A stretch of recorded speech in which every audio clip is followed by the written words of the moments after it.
सूरह मोमिन रुकू नंबर 2। बेशक जिन कुफ्र कयो तिन खे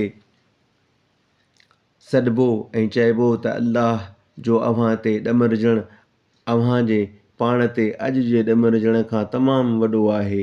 जॾहिं जो अव्हां खे दुनिया में ईमान ॾांहुं सॾिबो हो ऐं न मञींदा हो, चवंदा त असांजा पालणहार असांखे 2 भेरा मारियई ऐं असांखे 2 भेरा ॼारियई, तंहिं करे हाणे पंहिंजनि गुनाहनि खे पाण मञोसूं, पोइ हाणे निकिरण जी का वाह किथे आहे।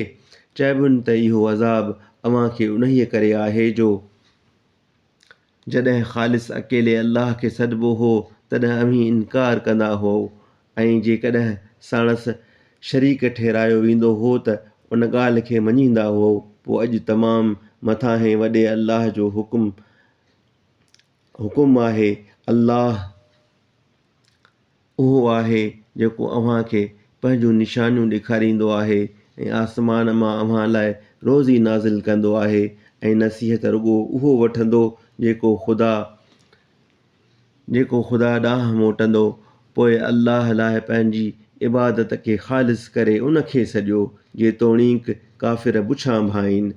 उहो मर्तबनि खे वॾे करण वारो ऐं अर्श जो साहिबु आहे।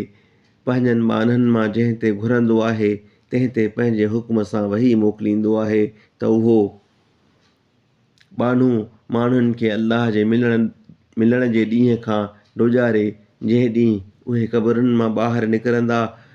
उन्हनि जी का बि शइ अल्लाह खां ॻुझी न रहंदी। अल्लाह फरमाईंदो त अॼु कंहिंजी बादशाही आहे, वरी पाण चवंदा ख़ासि अकेले ग़ालिब अल्लाह जी बादशाही आहे। अॼु सभु कंहिं जीअ खे उन्हीअ जो बदिलो ॾिबो जेकी कमायो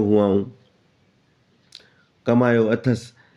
अॼु को ज़ुल्म कोन्हे, बेशक अल्लाह जल्द हिसाब वठण वारो आहे।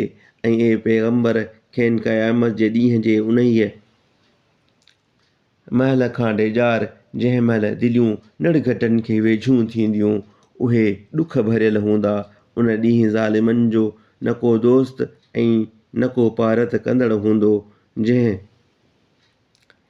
जी ॻाल्हि मञिजे। अखियुनि जी ख़यानत वारी निगाह ऐं जेकी सीना लिकाईंदा आहिनि, सो अल्लाह ॼाणंदो आहे, ऐं अल्लाह इंसाफ़ सां हुकुम कंदो आहे। ऐं मुनकर अल्लाह खां सवाइ जिन खे सॾींदा आहिनि से कुझु बि हुकुम न कंदा आहिनि। बेशक अल्लाह ई ॿुधंदड़ ॾिसंदड़ आहे।